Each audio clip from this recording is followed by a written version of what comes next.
24 नवंबर 2024 दिन रविवार। Welcome back सुप्रभात न्यूज छत्तीसगढ़। चलिए देखते हैं छत्तीसगढ़ की 25 फटाफट बड़ी खबरों को। इससे पहले न्यूज को आप कहां से देख रहे हैं, कमेंट बॉक्स में हमें जरूर बताएं, साथ ही वीडियो को लाइक करें। छत्तीसगढ़ अब डिजिटल कृषि की ओर। एग्री स्टेक परियोजना से कृषकों को मिलेगा लाभ। छत्तीसगढ़ अब डिजिटल कृषि की ओर अग्रसर है। एग्री स्टैक परियोजना के तहत डिजिटल कृषि को बढ़ावा मिलेगा। राज्य के किसानों के हितों को ध्यान में रखते हुए डिजिटल कृषि को बढ़ावा देने के लिए एग्री स्टैक परियोजना संचालित की जा रही है। इसके तहत ग्राम का जियो रिफ्रेशिंग सर्वेक्षण नक्शा, राजस्व संबंधित अधिकार अभिलेख और डिजिटल फसल सर्वेक्षण का काम किया जा रहा है। आंगनबाड़ी केंद्रों में नई व्यवस्था लागू। अब चेहरा पढ़कर छत्तीसगढ़ सरकार महतारियों को देगी पोषण आहार।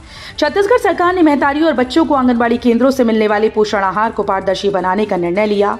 इसके लिए 2 तरह की व्यवस्था लागू करने की तैयारी है। टेक होम राशन के लिए फेस वेरिफिकेशन और OTP व्यवस्था 1 जनवरी से लागू हो जाएगी। रेल मंत्री अश्विनी वैष्णव 25 नवंबर को करेंगे रायपुर रेलवे स्टेशन का निरीक्षण। रेल मंत्री अश्विनी वैष्णव 25 नवंबर सोमवार को रायपुर रेलवे स्टेशन का निरीक्षण करने जा रही हैं। उनके दौरे से पहले नागपुर और रायपुर रेल मंडल के अधिकारी उन सभी स्थलों का दौरा कर रही हैं जहां रेल मंत्री जाएंगे। रेल मंत्री के रायपुर दौरे को ध्यान में रखते हुए स्टेशन पर काम तेजी से चल रहा है। रेलवे यात्रियों को बड़ा झटका। छत्तीसगढ़ से गुजरने वाली 4 ट्रेन रद्द। रेलवे ने एक बार फिर से 4 ट्रेन को 25 नवंबर से 9 दिसंबर तक कैंसिल कर दिया है। इस बार रायपुर रेल मंडल के लखोली रायपुर रेल खंड के बीच 3 पुराने ब्रिज के जीर्णोद्धार किया जाएगा, जिसके चलते यात्री ट्रेन को रद्द किया गया है। अंबेडकर अस्पताल में बढ़ाए जाएंगे आयुष्मान मरीजों के लिए काउंटर, निर्देश जारी। छत्तीसगढ़ के रायपुर में अंबेडकर अस्पताल के आयुष्मान काउंटर में भीड़ कम करने के लिए काउंटर्स की संख्या बढ़ाई जाएगी ताकि मरीजों की ब्लॉकिंग जल्द से जल्द हो सके। जरूरी मशीनों और अन्य संसाधनों की आवश्यकता के लिए एक प्रस्ताव बनाकर भी भेजा जाएगा ताकि मरीजों की सुविधा बढ़ाने में प्रबंधन को आसानी हो। प्रथम सेमेस्टर की परीक्षा के लिए ऑनलाइन आवेदन की तारीख बढ़ी। पंडित रविशंकर विश्वविद्यालय ने संबद्ध महाविद्यालयों के BA, BSc, BCom, BBA और BCA प्रथम सेमेस्टर में नियमित और स्वाध्यायी रूप से अध्ययनरत छात्र छात्राएं परीक्षा के लिए अब 25 नवंबर तक ऑनलाइन आवेदन फॉर्म भर सकते हैं। इससे पहले आवेदन भरने की अंतिम तिथि 20 नवंबर को निर्धारित थी। IIT भिलाई में चल रही है टेस्टिंग। ई-रूपी जल्द लॉन्च करेगा RBI, चोरी नहीं होगा। रिजर्व बैंक जल्दी central bank digital currency launch करने वाली है। इसे ई-रूपी का नाम दिया गया है। जैसे 10, 20, 50, 100 या 500 रुपए के नोट को लोग बड़ी आसानी से उपयोग करते हैं, वैसे ही इस डिजिटल करेंसी को भी लोग उपयोग कर सकेंगे। ये करेंसी पूरी तरह से डिजिटल होगी। ये इतनी सिक्योर होगी कि ये ई-रूपी जिसका होगा वही इसका उपयोग कर सकेगा। मुख्यमंत्री साय की गुड गवर्नेंस योजना, एक पाठ्यक्रम शुरू होगा। मुख्यमंत्री विष्णुदेव साय ने गुड गवर्नेंस रीजनल कॉन्फ्रेंस के समापन पर राज्य में मुख्यमंत्री गुड गवर्नेंस फेलो योजना शुरू करने की घोषणा की। साय ने कहा कि योजना के तहत सरकार IIM के साथ मिलकर छत्तीसगढ़ के मूल निवासी छात्रों के लिए पब्लिक पॉलिसी एंड गवर्नेंस में मास्टर पाठ्यक्रम भी शुरू होगा। इसके लिए छात्रों का चयन कैट के माध्यम से किया जाएगा। पाठ्यक्रम की पूरी फीस सरकार वहन करेगी। इस जिले में आज होगी 1262 पदों पर भर्ती। सैलरी होगी 10,000 से 30,000 तक। छत्तीसगढ़ के MCB में आज बड़े पैमाने पर बेरोजगार युवाओं को नौकरी दी जाएगी। अलग अलग कंपनीज के द्वारा रोजगार मेले का आयोजन किया जाएगा। दरअसल जिला प्रशासन मनेन्द्रगढ़, चिरमिरी, भरतपुर आज प्रातः 11 बजे से शाम 4 बजे तक Swami Atmanand English medium school Manendragarh में रोजगार मेला प्लेसमेंट कैंप का आयोजन किया जा रहा है। बड़ी खुशखबरी, किसानों को 9 दिसंबर से मिलेगा ऑनलाइन के साथ ऑफलाइन टोकन। बालोद में समर्थन मूल्य पर धान की खरीदी जारी है। इस बार अधिकांश टोकन मोबाइल में ऐप के माध्यम से काटा जा रहा है। जिन किसानों का टोकन जल्द कट रहा है उनके लिए अच्छा साबित हो रहा है।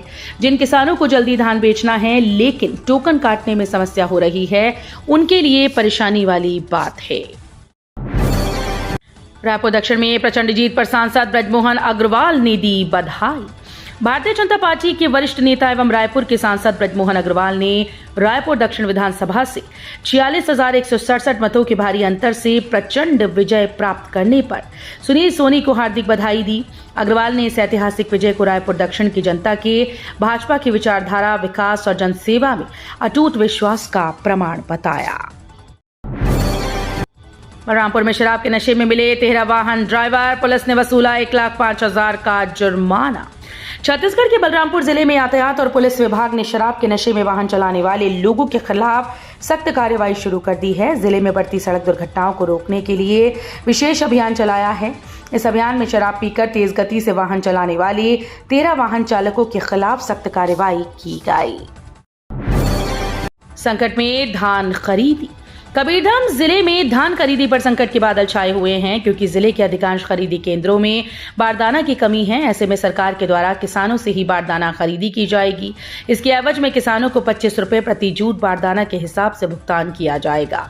शनिवार को प्रदेश के खाद्य सचिव अम्बलगन पी ने सभी जिलों के कलेक्टर्स और संबंधित अधिकारियों के साथ वीडियो कॉन्फ्रेंसिंग के माध्यम से हुई बैठक में ये जानकारी दी। पुलिस को मिली सफलता, बरामद किया 7 किलो गांजा, 3 तस्करों को भी किया गया गिरफ्तार। छत्तीसगढ़ के रायगढ़ जिले की पुलिस ने 3 अलग अलग मामलों में कार्रवाई करते हुए हजारों रुपए का 7 किलो गांजा बरामद करते हुए 3 आरोपियों को पकड़ा। पकड़े गए आरोपियों के खिलाफ NDPS एक्ट के तहत अपराध दर्ज कर आगे की कार्रवाई की जा रही है। मिली जानकारी के मुताबिक रायगढ़ पुलिस अवैध मादक पदार्थों के खिलाफ व्यापक अभियान चलाया जा रहा है। जिला स्तरीय बस्तर ओलंपिक का भव्य शुभारंभ, 1500 खिलाड़ी दिखाएंगे दम। बीजापुर में मिनी स्टेडियम में बस्तर ओलंपिक का जिला स्तरीय आयोजन का शुभारंभ बस्तर सांसद महेश कश्यप के द्वारा दीप प्रज्वलित व ध्वजारोहण एवं खेल भावना से खेलने के लिए खिलाड़ियों एवं प्रशिक्षकों को शपथ के पश्चात हुआ। जिला स्तरीय प्रतियोगिता में जिले के 4 विकासखंड भोपाल, पटनम, उसूर, भैरमगढ़ एवं बीजापुर के ब्लॉक स्तरीय प्रतियोगिता में चयनित 1500 से अधिक खिलाड़ी भाग ले रही हैं। मैतारी वंदन की राशि से दानसरा की महिलाएं बनवा रही श्री राम मंदिर। छत्तीसगढ़ के सारंगढ़ बिलाईगढ़ जिला मुख्यालय से 4 किलोमीटर दूर स्थित ग्राम दानसरा की 70 से अधिक महिलाओं ने गांव में श्री राम मंदिर के निर्माण का बीड़ा उठाया। इसके लिए वे छत्तीसगढ़ शासन की महत्वाकांक्षी मैतारी वंदन योजना से मिलने वाली राशि का उपयोग कर रही हैं। डोंगरी, पर्णिया और NCDC बनेंगे बोर्ड के नए परीक्षा केंद्र। जिला शिक्षा विभाग ने बोर्ड परीक्षा तैयारी शुरू कर दी। जिले में इस बार डोंगरी, पर्णिया व NCDC 3 शासकीय उच्चतर माध्यमिक विद्यालय को नया परीक्षा केंद्र बनाया जाएगा। माध्यमिक शिक्षा मंडल को शिक्षा विभाग की ओर से प्रस्ताव भेजा गया। शहरी उपनगरीय क्षेत्रों के विद्यार्थियों को जहां भारी वाहनों की समस्या से निजात मिलेगी, वहीं ग्रामीण क्षेत्रों के विद्यार्थियों को लंबी दूरी तय नहीं करनी होगी। स्मार्ट मीटर लगते ही बड़ी लोगों की टेंशन, बिल देख लग रहे झटके। बिजली विभाग के द्वारा शहर में स्मार्ट मीटर लगने का काम किया जा रहा है। जिन घरों में स्मार्ट मीटर लगा, उनमें कई उपभोक्ताओं को मीटर बदलने के बाद पुराने मीटर की रीडिंग के आधार पर बिल थमाने के बजाय एवरेज बिल थमाया जा रहा है, जिसको लेकर उपभोक्ता परेशान हो रहे हैं। उपभोक्ताओं को बिल जमा करने के पूर्व सुधार कराना पड़ रहा है। मनेन्द्रगढ़, चिरमिरी, भरतपुर में 3654 बोरी धान जब्त। राजस्व और खाद्य विभाग की टीम ने की कार्रवाई। मनेन्द्रगढ़, चिरमिरी, भरतपुर में धान कोचिया दूसरे राज्यों के धान को खपाने की तैयारी में थे, जिसे प्रशासन की टीम ने नाकाम कर दिया। भरतपुर में 3654 बोरी धान की जब्ती की गई। राजस्व एवं खाद्य विभाग की संयुक्त टीम ने कार्रवाई की। छत्तीसगढ़ में कोल्ड वेव, सरगुजा संभाग में पड़ रही कड़ाके की ठंड। छत्तीसगढ़ सरगुजा संभाग में इस समय कड़ाके की ठंड पड़ रही है। पिछले 3 दिनों से कड़ाके की ठंड का असर जारी है। यहाँ कई जगहों पर शीतलहर से हाड़ कपा देने वाली सर्दी पड़ रही है। प्रदेश के शेष हिस्सों में भी अच्छी ठंड पड़ रही है। वहीं अंबिकापुर में एक युवक की लाश मिली, इससे इलाके में हड़कंप मच गया है। किसानों को दी गई मोदी की गारंटी के अनुरूप 21 क्विंटल प्रति एकड़ के मान से हो रही धान खरीदी। मुख्यमंत्री विष्णुदेव साय ने कहा कि विधानसभा चुनाव के दौरान हमारे द्वारा दी गई मोदी की गारंटी के अनुरूप इस वर्ष भी किसानों से प्रति एकड़ 21 क्विंटल धान के मान से ही धान खरीदी की जा रही है। किसानों को इस मामले को लेकर किसी प्रकार का भ्रम नहीं होना चाहिए। उन्होंने कहा कि इस संबंध में भ्रम फैलाने वालों के विरुद्ध सख्त कार्रवाई की जाएगी। कोंडागांव में 104 करोड़ की पाइपलाइन परियोजना पर विवाद, सड़क क्षति और सुरक्षा पर उठे सवाल। कोंडागांव में जल संकट से निजात दिलाने के उद्देश्य से कोसार टेढ़ा डैम से कोंडागांव तक 24 किलोमीटर लंबी पाइपलाइन विस्तारीकरण परियोजना पर काम शुरू हो चुका है। 104 करोड़ की इस परियोजना के तहत पाइपलाइन को विभिन्न गांव से होते हुए जिला मुख्यालय तक पहुंचाया। हालांकि कार्य के शुरू होते ही विवाद खड़े हो गए। अस्पताल में डॉक्टर, नर्स और स्टाफ अपने व्यवहार में लाएं सुधार। जनपद सभा कक्ष में विधायक सावित्री मंडावी की अध्यक्षता में जीवनदीप समिति की बैठक हुई। बैठक में सामुदायिक स्वास्थ्य केंद्र में पहुंचने वाले मरीजों की सुविधा के लिए महत्वपूर्ण निर्णय लिया गया। जीवनदीप समिति की बैठक के पूर्व सावित्री मंडावी ने सामुदायिक स्वास्थ्य केंद्र दुर्गू कोंदल का निरीक्षण किया। पूर्व मुख्यमंत्री बघेल के आरोपों पर सीएम साय के मीडिया सलाहकार झा ने किया पलटवार। छत्तीसगढ़ के पूर्व मुख्यमंत्री भूपेश बघेल ने भाजपा और अदानी के रिश्तों को लेकर सवाल उठाते हुए आरोप लगाए। इस पर पलटवार करते हुए इंटरनेट मीडिया एक्सपर्ट मुख्यमंत्री विष्णुदेव साय के मीडिया सलाहकार पंकज झा ने बघेल पर सफेद झूठ बोलने का आरोप लगाते हुए कहा कि जिस डील का हवाला दिया गया उस समय प्रदेश में कांग्रेस की सरकार थी। पूर्व मुख्यमंत्री भूपेश बघेल ने पत्रकारों से चर्चा करते हुए कहा कि अदानी को यूएसए कोर्ट से नोटिस मिला और केंद्र में बैठे हुए मंत्री और भाजपा प्रवक्ता ने उसका जवाब दिया। छत्तीसगढ़ महाराष्ट्र चुनाव में भाजपा ने लहराया परचम, सीएम ने बताया ऐतिहासिक दिन। देश के 2 राज्यों में चुनाव के परिणाम के साथ छत्तीसगढ़ में हुए उपचुनाव के परिणाम भी शनिवार को घोषित हुए। छत्तीसगढ़ की राजधानी रायपुर दक्षिण विधानसभा में हुए उपचुनाव में भाजपा के प्रत्याशी सुनील सोनी ने अपने प्रतिद्वंदी आकाश शर्मा को 46,000 से अधिक मतों से हराया।